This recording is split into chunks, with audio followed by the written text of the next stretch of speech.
A ciência já criou curas, máquinas incríveis e avanços que transformaram a humanidade.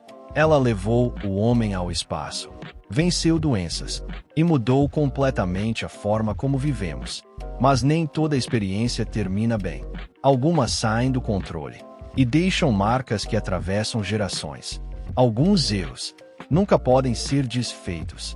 E um dos maiores exemplos disso aconteceu em 1986, na então União Soviética. Em uma região que hoje pertence à Ucrânia, existia uma usina nuclear chamada Chernobyl, um lugar criado para gerar energia, mas que acabaria entrando para a história por um motivo muito diferente. Naquela noite, os engenheiros planejavam realizar um teste considerado rotineiro. O objetivo parecia simples: descobrir por quanto tempo os sistemas de emergência continuariam funcionando caso houvesse uma queda repentina de energia. Era apenas um procedimento técnico, algo que, no papel, parecia seguro. Mas dentro da usina, vários erros começaram a acontecer.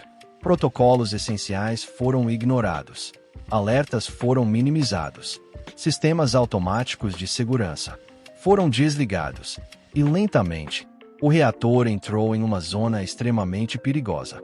Mesmo assim, o teste continuou. Dentro da sala de controle, homens observavam painéis, botões, luzes piscando, sem imaginar que estavam a segundos de um desastre sem precedentes.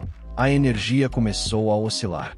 Os instrumentos mostravam sinais estranhos. Números subindo rápido demais. Alarmes surgindo. Mas já era tarde.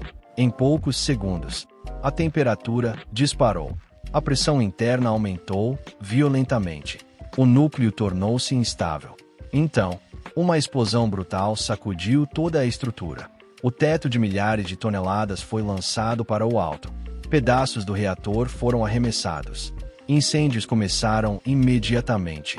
E naquele instante, algo invisível começou a escapar para a atmosfera. Radiação.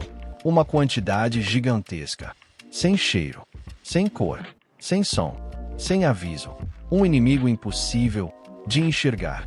Funcionários correram pelos corredores, sem entender o que realmente estava acontecendo. Muitos já estavam sendo expostos, sem sequer saber. Bombeiros chegaram minutos depois, sem roupas adequadas, sem proteção real, sem informação. A maioria acreditava que combatia apenas um incêndio comum, mas não era fogo comum. Era o início de uma catástrofe nuclear. Enquanto tentavam apagar as chamas, a nuvem radioativa subia aos céus e começava a viajar silenciosamente por vários países da Europa. Milhares de pessoas foram evacuadas às pressas. Famílias inteiras deixaram suas casas, levando apenas o básico. Muitos jamais voltariam. Cidades inteiras ficaram vazias. Escolas abandonadas. Parques silenciosos. Apartamentos fechados para sempre. A cidade de Pripyat, antes cheia de vida, virou um retrato congelado no tempo. E o mundo inteiro percebeu que um teste aparentemente simples havia se transformado em um dos maiores desastres tecnológicos da história humana. Décadas depois, a área ainda exige controle rigoroso. Existem regiões onde a contaminação permanece. Prédios continuam vazios. Objetos seguem onde foram deixados, como se o tempo tivesse parado naquela noite. Hoje, Chernobyl ainda inspira medo, não apenas pela explosão, mas pelo que ela revelou. Que conhecimento, sem responsabilidade, pode destruir tudo. Que pequenos erros podem gerar consequências gigantescas. E que quando a ciência falha, as consequências podem durar gerações.